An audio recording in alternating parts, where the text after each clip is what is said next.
बालिकाओं के पोशाक राशि का गबन का पैसा है, पोशाक राशि 1000 रुपया। ये लोग पान के दुकान पर, चाय के दुकान पर बहुत साफ सुथरा बातचीत करने वाले लोग हैं। यहाँ तो हम देखते हैं कि प्रखंड प्रमुख वीडियो के स्थान का अनुरोध करता है, जिला परिषद का चेयरमैन देखते हैं कि खड़ा रहता है डीडीसी किया। तो यही तो स्थिति है डेमोक्रेसी का। आप इस पर मैंने क्या कहा, मुखिया एकदम संस्थान खड़ा रहता है।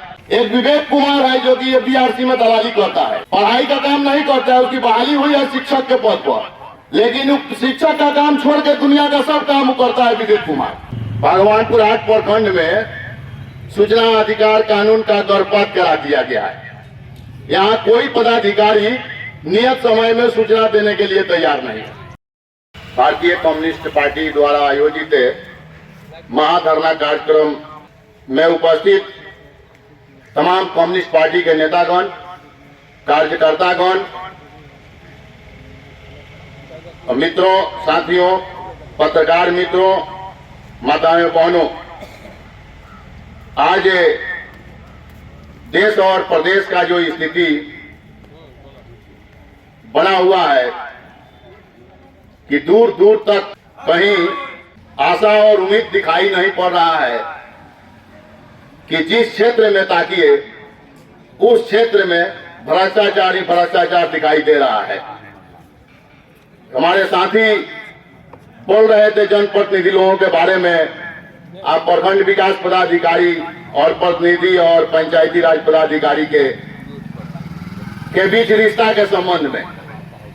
यह लोकतांत्रिक देश है और लोकतांत्रिक देश में प्रतिनिधि पदाधिकारी से प्रोटोकॉल में ऊपर होते हैं, लेकिन देखने को मिल रहा है कि डीपीआरओ बैठे हुए हैं और मुखिया और पंचायत प्रतिनिधि, जिला परिषद सब अपना एकदम हाथ जोड़ करके एकदम साष्टांग खड़े हैं।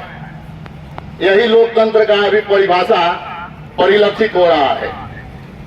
एक समय की घटना है कि मैं दिल्ली के तरफ मैं जा रहा था ट्रेन से और आगरा के आसपास दो आदमी हमको मिले यात्रा के दौरान। तो मेरे बर्थ पर जगह था, वो लोग संजोग से आगरा के इर्द गिर्द के रहने वाले लोग थे। चेहरा मोहरा से लगा कि भला आदमी होंगे, तो उन लोगों को मैंने बैठा लिया। तो बातचीत के क्रम में लोगों ने बताया कि एक आदमी स्विट्जरलैंड से आया था, अपने मने स्विट्जरलैंड में वो कोई काम करते थे, और एक आदमी डेनमार्क में। तो डेनमार्क माने दुनिया में ईमानदार देशों में डेनमार्क का भी स्थान है जहां घूस घास का कोई बात वहां पर चलन नहीं है दुनिया में। और एक आदमी मिले जो स्विट्जरलैंड के मैंने रहने वाले थे, वो भारत के ही रहने वाले थे, लेकिन स्विट्जरलैंड में उनका कोई कारोबार था।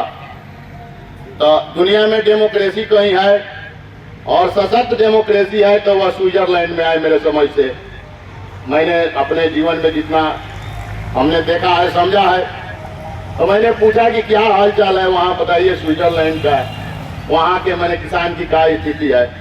यूँ तो 50-60 लाख का देश है, 1 करोड़ से भी कम आबादी है, लेकिन दुनिया में डेमोक्रेसी कहीं विकसित है तो स्विट्जरलैंड भी माने डेमोक्रेसी के मानक पर है।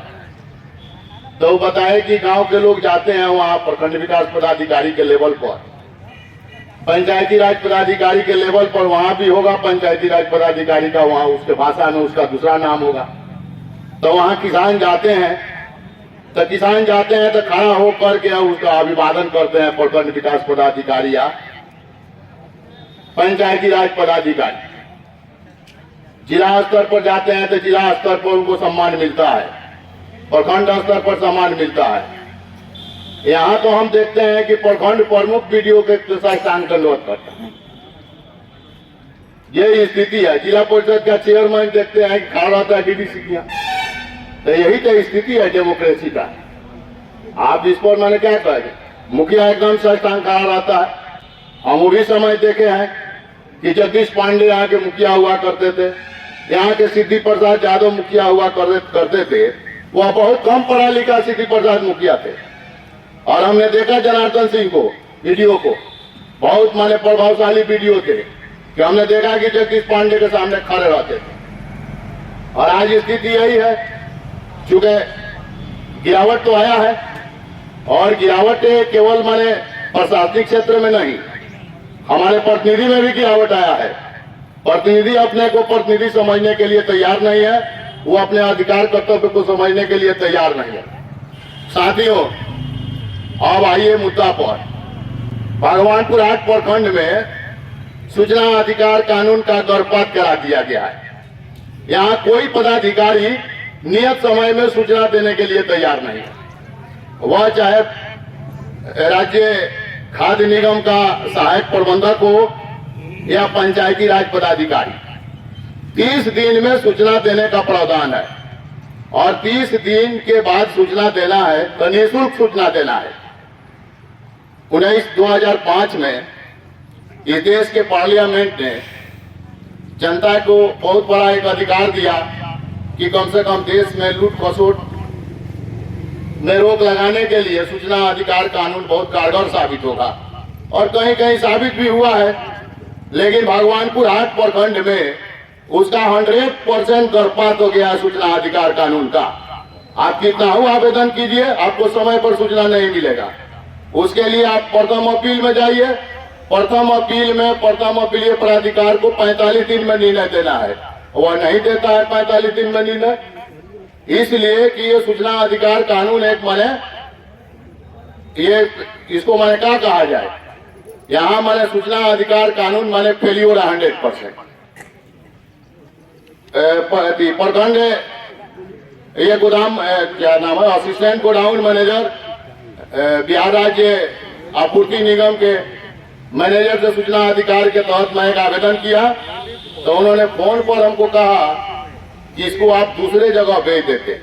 तो हम कहे कि आपको सूचना अधिकार कानून हमको पढ़ाना पड़ेगा। कहा आप सूचना अधिकार कानून पढ़ लीजिए, यदि सूचना आपके यहाँ नहीं है आप उसको अंतरित करना है, दूसरे जगह उपलब्ध है, तो किसी भी हालत में 5 दिन के अंदर उसको आप अंतरित कीजिए और अंतरित करके आवेदक को सूचित कीजिए, तब वो अपना फोन रखें। यह भगवानपुर 8 में एक प्रोजेक्ट विद्यालय है। प्रोजेक्ट विद्यालय में 15-16 योजना में छात्राओं से दस्तखत करा करके और पोशाक राशि का भुगतान नहीं किया गया। उस मामले को 15 अगस्त 1918 से मैं स्वयं उस मामले को मैंने उसका एथी कर रहा है, उसका न्याय के लिए मैं संघर्ष कर रहा हूं। अनुमंडल लोक शिकायत निवारण पदाधिकारी अनुमंडल के यहाँ आवेदन दिया। अनुमंडलीय स्तर पर उसका विचारण हुआ। विचारण में जितने पदाधिकारी को उन्होंने नियुक्त किया जांच कर ले, क्या सभी लोगों ने उस गबन के मामले को रफा दफा कर दिया।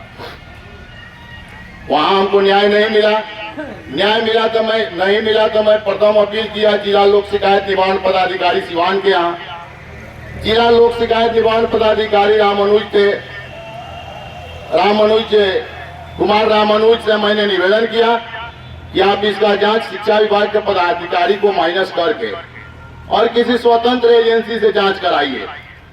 वो मेरे दलील को नहीं माने और जिला शिक्षा पदाधिकारी को बुला करके आदेश दे दिए कि इसका आप जांच करवाएंगे। तो जो गबन में शामिल था वही गबन का जांच करने आ गया। संघमित्रा वर्मा आ गई। संघमित्रा वर्मा ने मामले को रफा दफा कर दिया और उसके बाद मैं गया सेकेंड अपील में डीएम किया सुश्री रंजीता तत्कालीन डीएम के यहाँ मैं गया। उनके यहाँ सुनवाई हुआ। सुनवाई के दौरान उन्होंने अनुमंडल पदाधिकारी महाराजगंज को जांच का भार दिया। मैंने रिक्वेस्ट किया कि जिला के 3 वरीय पदाधिकारी से इसका जांच करा लिया जाए, तो उन्होंने मेरे दलील को माइनस करते हुए अनुमंडल पदाधिकारी महाराजगंज से कहा कि मैं जांच करवा लेती हूँ। हमें ठीक है मैडम, इसके लिए भी आपको धन्यवाद। तो मैडम बोली कि then it will be final. उसके बाद भी हम कहे कि इसके लिए भी आपको धन्यवाद। अनुमंडल पदाधिकारी महाराजगंज ने नोटिस किया सबको और ओपन जांच किया अनुमंडल पदाधिकारी। और जांच में एक छात्रा जो आई थी बोली कि हस्ताक्षर करा करके रुपया हम लोगों को नहीं दिया गया।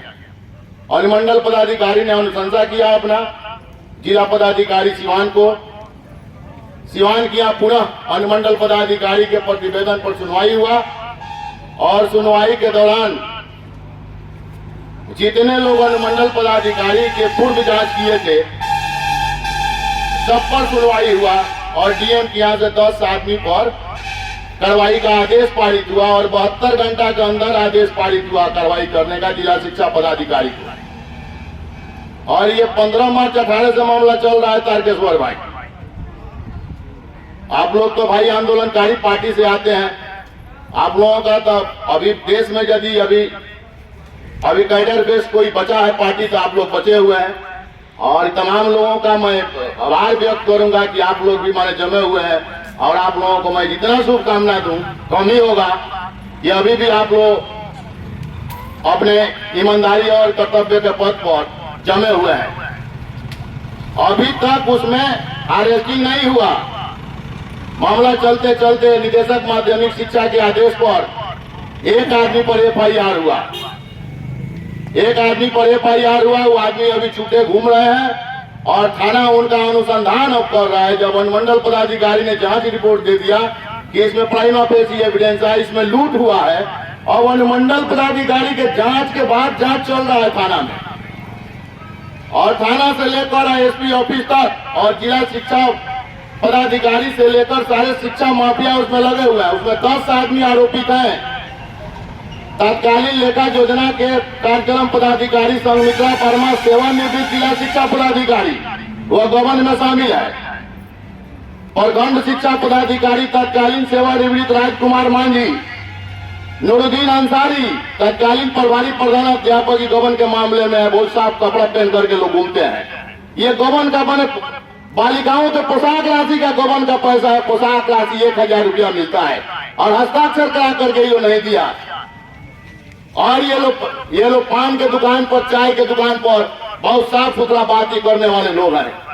एक विवेक कुमार है जो कि ये बीआरसी में दलाली करता है, पढ़ाई का काम नहीं करता है। उसकी बहाली हुई है शिक्षक के पद पर, लेकिन शिक्षक का काम छोड़ के दुनिया का सब काम करता है विवेक कुमार। माने शिक्षक का काम नहीं करता है और माने दुनिया का सब काम करेगा, वो पढ़ाई का काम नहीं करता है, दलाली का काम करता है। और पंचायती राज व्यवस्था में मैं सुन रहा हूं कि 35 से 40% खाली ये जो सरकार का जो आ रहा है पब्लिक माने फंड आ रहा है जनता के विकास के लिए और सड़क के विकास के लिए, पुल पुलिया नाला के विकास के लिए, नाली और गली के विकास के लिए 35 से 40% प्रतिनिधि और पदाधिकारी पद ले लेते हैं। उसके बाद काम की शुरुआत हो रही है जो हमको सुनने को मिल रहा है। और उसमें 6 शिक्षक हैं, 6 शिक्षक हैं, जिसमें 6 शिक्षक ऐसे हैं जो कि आईएटी वाला है, जो नियोजन वाला 6 शिक्षक है पोशाक राशि गबन में, और 2 अस्थायी शिक्षक हैं। ये 10 आदमी आरोपित है बच्चियों के पोशाक राशि के गबन के। मैंने दस्तखत करा करके पैसा निकाल लो। और उसमें पुलिस प्रशासन का तो अनुसंधान हो रहा है, अनुसंधान हो रहा है। भाई इसमें क्या अनुसंधान करना है? आईओ से हमारी बात हुई तो आईओ बोल रहे हैं कि इसमें हस्ताक्षर का मिलान कराना है। हम हस्ताक्षर का मिलान तो आप कराइएगा जब वो हस्ताक्षर करने वाला कहता है कि मेरा हस्ताक्षर है, वो कहता है कि हमारा हस्ताक्षर नहीं है, तो हम आप एफएसएल में भेजिएगा और उसके सिग्नेचर एक्सपर्ट क्या भेजिएगा। तो ये लोग सीआरपी, सीआईपीसी एविडेंस और फोरेंसिक साइंस थी लेबोरेटरी की बात उन्हें पढ़ा रहा है थाना में, और सिग्नेचर एक्सपर्ट की बात पढ़ा रहा है, और इन्वेस्टिगेशन की बात पढ़ा रहा है कि इन्वेस्टिगेशन कैसे होता है। यह विचारणीय बात है। इन्हीं शब्दों के साथ मैं अपने वाणी को विराम देता हूं। जय हिंद।